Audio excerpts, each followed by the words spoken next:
just gonna start kind of. Yeah. You good? I'm very good. All right, so we're gonna let's say this is our first time doing this, so we're gonna try to name it. We'll call it 1 for 1. How about that? Welcome to 1 for 1. We're going to try and create a series based on one in-depth question, and I'm gonna ask one person an in-depth question, and they're gonna ask me one also. All right, guys, we have Mr. Dong. Mr. Dong has been my training partner for a really, really long time. He's a black belt in Krav Maga, and let's get started. All right. All right, so here's my question, Mr. Dong. So let's assume Mr. Dong has an orange belt, 6 months of active training. Let's just call it rounded out as a 10 years and some ago, to Mr. Dong, black belt of about 5 and some years now. What was your focus then as an orange belt that you saw yourself doing, and versus what is your focus now? Oh man, that's a great question, Mr. Noy. As an orange belt, I wanted to hit really, really hard. I wanted to hit really hard and not get hit.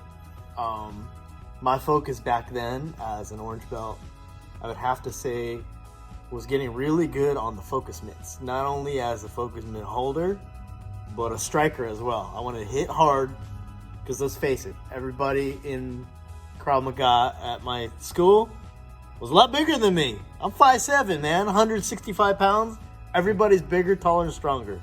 I had to hit them as if I was a bigger, taller, stronger guy. So my focus was striking really hard. Nice. Me as a black belt today, fast forward 10 years from then, my focus is probably not to get hurt while training. It's to train just as hard, but more emphasis on training safely and prolonging my training. I want to be able to train hard all the way to the day I die. Wow. That's pretty awesome. So 1 for 1. All right. Your Roger turn, that. Mr. Here we Noy. go. When training martial arts, you became an instructor Okay. for many years. Yes. Tell me the key differences of teaching an adult student versus training or teaching a child. Oh, that's a good question. First and foremost, that you have to be stern with children, right? So the line of learning is pretty much the same, right? So kids and adults have to learn within a linear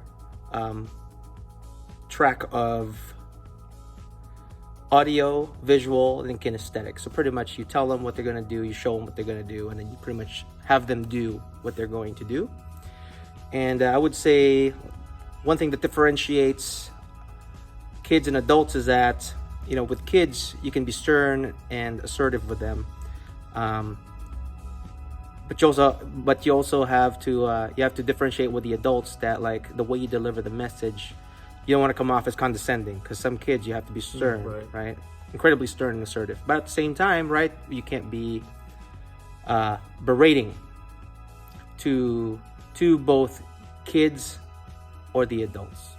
But in terms of similarities with kids and adults, you have to stay interesting, right? You got to keep it fun, got to keep it light if we're talking about just learning in general, because learning is actually done there's a sweet spot of learning, right? So if they're too tense and too frustrated, then they're gonna have a mental block because of those emotions. If they're too happy, then they're not gonna get the message of self-defense in general.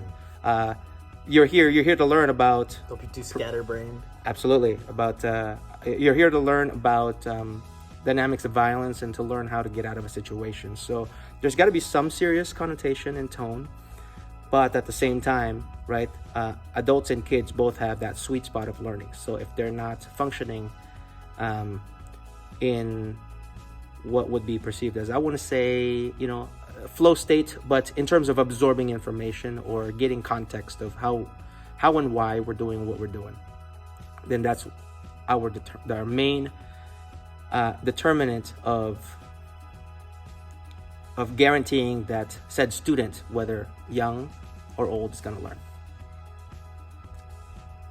So they got to be receptive to learning. Yes. Oh, look at Sal. Oh, what the?